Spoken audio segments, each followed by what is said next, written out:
आपके पास दो विकल्प हैं, या तो आप सड़कों पे आइए या आप कोर्ट जाइए। सिर्फ बैठक में आप ये कर लें कि साहब बैठक हो गई, रेजोल्यूशन पास हो गया, इससे होने वाला कुछ नहीं है। अगर आपको सर्वे के खिलाफ जाना है तो आप सड़कों पर आइए, प्रोग्राम कीजिए। जैसे रामलीला मैदान में हर साल एक रैली बुलाते थे आप, 2014 के बाद तो आपने रैली नहीं बुलाई। और आपके तो बड़े बड़े जो जमीयत के लोग हैं उन्होंने अपने मदरसों के सर्वे करा लिए।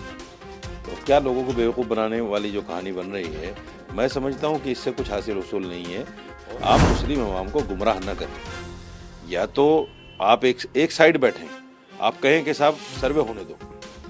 आप कह रहे सर्वे नहीं भी होना चाहिए, सर्वे गलत है, और आपके जो बड़े इदारे हैं, जो बड़े तंजीम हैं, जो बड़े लोग हैं आपके जमीयत के, वो सर्वे करा रहे हैं।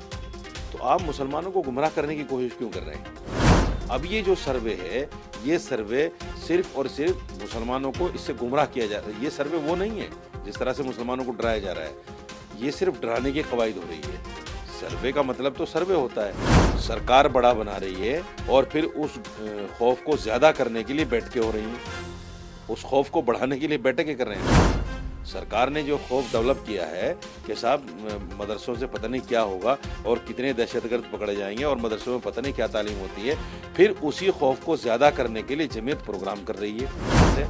मगर सरकार को आने वाले वक्त के लिए इस तरह की बातों पर मजबूर किया जा सकता है कि ना किया जाए। देश में अमन शांति हो, देश में अमन शांति हो।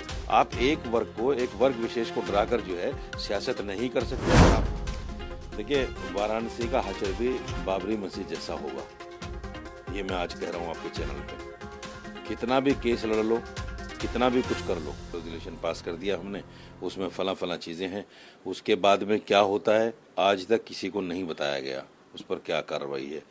दूसरी बात यह है, जो सर्वे होना था वो तो हो रहा है, वो तो चल रहा है। अगर आपको सर्वे के खिलाफ जाना है तो आप सड़कों पर आइए, प्रोग्राम कीजिए। जैसे रामलीला मैदान में हर साल एक रैली बुलाते थे आप, 2014 के बाद तो आपने रैली नहीं बुलाई। तो खाली देवबंद में प्रोग्राम कर लेने से क्या होगा? दूसरे, अगर आप इसके फेवर में हैं तो फिर आप ये प्रोग्राम क्यों कर रहे हैं? आप कहिए साहब हम फेवर में करने दीजिए प्रोग्राम।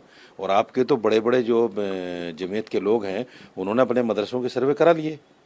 तो अब क्या लोगों को बेवकूफ़ बनाने वाली जो कहानी बन रही है, मैं समझता हूँ कि इससे कुछ हासिल उसूल नहीं है। और इस पर जो भी डिसीज़न लेना है वो मुस्लिम अवाम को और मदारिस के ज़िम्मेदारान को खुद ही लेना है। ये आपके बयान से दो चीज़ें सामने आ रही है। एक तो आप कह रहे हैं कि जो मुस्लिम आवाम है उन्हें सड़कों पे आना चाहिए, अपनी बात कहनी चाहिए। दूसरा, आप कह रहे हैं कि देवबंद में जो बैठक हो रही है ये बेकार है, इन बैठकों से कुछ होने वाला नहीं है, इन बातचीत से कुछ होने वाला नहीं है, इन्हें करना ही था तो पहले करना था। तो रास्ता क्या निकलेगा फिर? बिल्कुल, मैं वही कह रहा हूँ कि देखिए, ये खाली एक नॉर्मली एक बैठक बुला लेते हैं। पहले भी इन्होंने 15-20 दिन पहले भी एक बैठक बुलाई थी, उसके बाद क्या हुआ?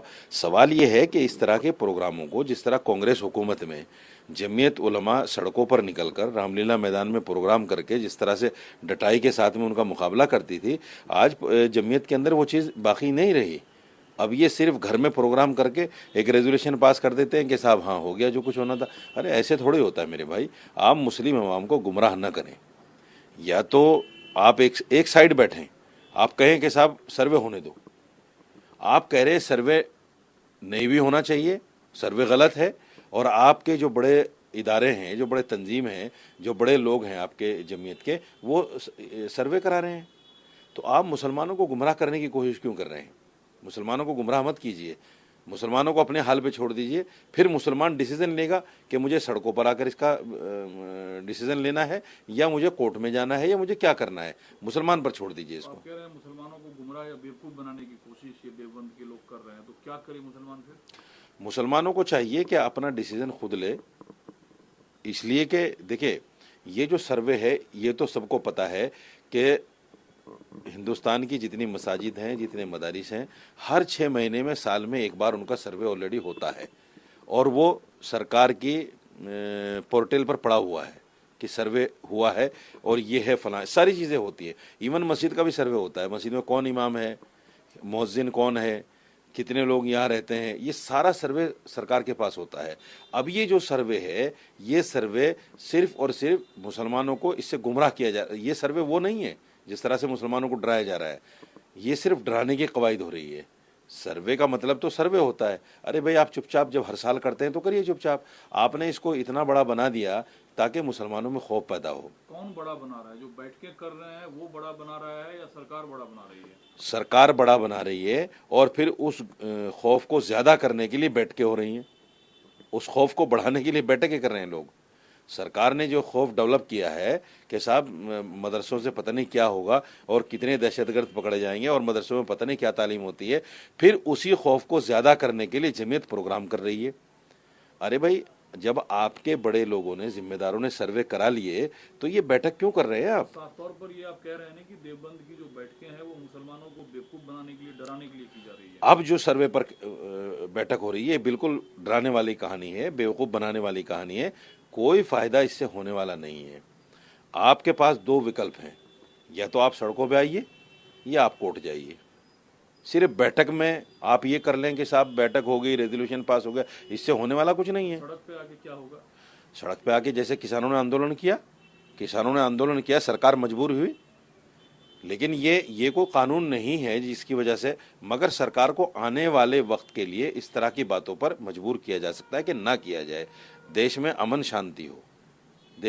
शांति हो। आप एक वर्ग विशेष को डराकर जो है सियासत नहीं कर सकते। अगर आप करेंगे तो उसका फिर तोड़ है, मुसलमान सड़कों पर निकलें। ठीक है। दूसरा सवाल, जो ज्ञानवापी का मसला है उसे आगे बढ़ाने की अपील वाराणसी की अदालत ने की है कि इस मुकर्रर तारीख पर सुनवाई ना हो। देखिए, वाराणसी का हशर भी बाबरी मस्जिद जैसा होगा, ये मैं आज कह रहा हूँ आपके चैनल पे।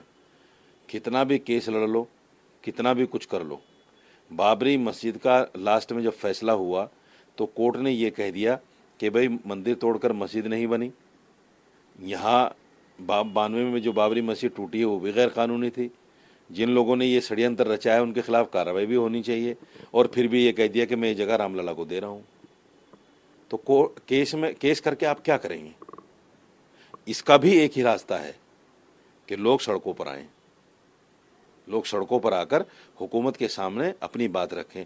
हुकूमत जैसे गैर मुस्लिमों की है, हिंदुओं की है, हुकूमत ऐसी हमारी भी है, और ये संविधानिक तरीका है। मैं ये नहीं कहता कि देश में तोड़ फोड़ हो, देश में जो है देश का नुकसान हो, देश की संपत्ति को जलाया जाए या रोड बंद, ऐसा नहीं कह रहा हूँ। मैं ये कह रहा हूँ कि सड़कों पर आकर अपना रोष जताया जाए, बताया जाए कि मुसलमान कब तक इस जुल्म को बर्दाश्त करेगा जो सरकार हमारे साथ कर रही है। मौलाना साहब, आपकी बात लोग सुनते देखते हैं, आप पब्लिक डोमेन में अपनी बात रखते हैं। आप कह रहे हैं कि कोर्ट पर एतबार भी नहीं है और मुसलमान सड़क पे उतरे, नहीं तो हस्र ज्ञानवापी का बाबरी मस्जिद जैसा होगा। मस्जिद के मामले में मुझे तो कोर्ट पर यकीन नहीं है, क्योंकि मैं बाबरी मस्जिद देख चुका हूँ।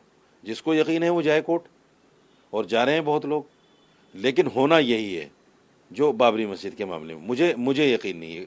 क्योंकि देखिए, जितने भी मामला 2014 के बाद में कोर्ट में मुसलमानों के लिए आए हैं वो सारे के सारे मुसलमानों के खिलाफ गए हैं कोर्ट में। अब मैं नहीं जानता कि सरकार का दबाव है कोर्ट के ऊपर, या सरकार में या कोर्ट में बैठे हुए लोग, चूंकि वो भी धार्मिक एतबार से तो गैर मुस्लिम है ना। लेकिन आपके बयान की मजम्मत हो सकती है, आलोचना हो सकती है, जो आप कह रहे हैं कि मुसलमानों को सड़क पे उतरना चाहिए।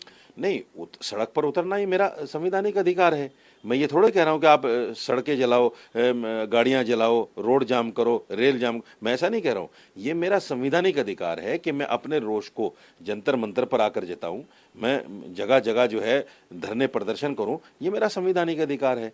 मैं बिल्कुल नहीं कह रहा हूँ कि आप जो है ऐसा माहौल पैदा कर दीजिए जैसा जो है हरियाणा में माहौल हुआ था किसान आंदोलन के टाइम में, और करोड़ों रुपए की संपत्ति जो है जलकर खाक हो गई, लेकिन कुछ नहीं हुआ। मुसलमान जहां निकलता है, मुसलमान जहां बात करता है, उसकी सुनी नहीं जाती। लेकिन हम अपना रोष जता सकते हैं और ये हमारा संवैधानिक अधिकार है। हमसे जुड़े रहने के लिए हमारे YouTube चैनल को सब्सक्राइब करें और नई वीडियो की नोटिफिकेशन के लिए बेल आइकॉन को दबाएं। अगर आप ये वीडियो Facebook पर देख रहे हैं तो लाइक जरूर करें और ज्यादा से ज्यादा शेयर करें। धन्यवाद।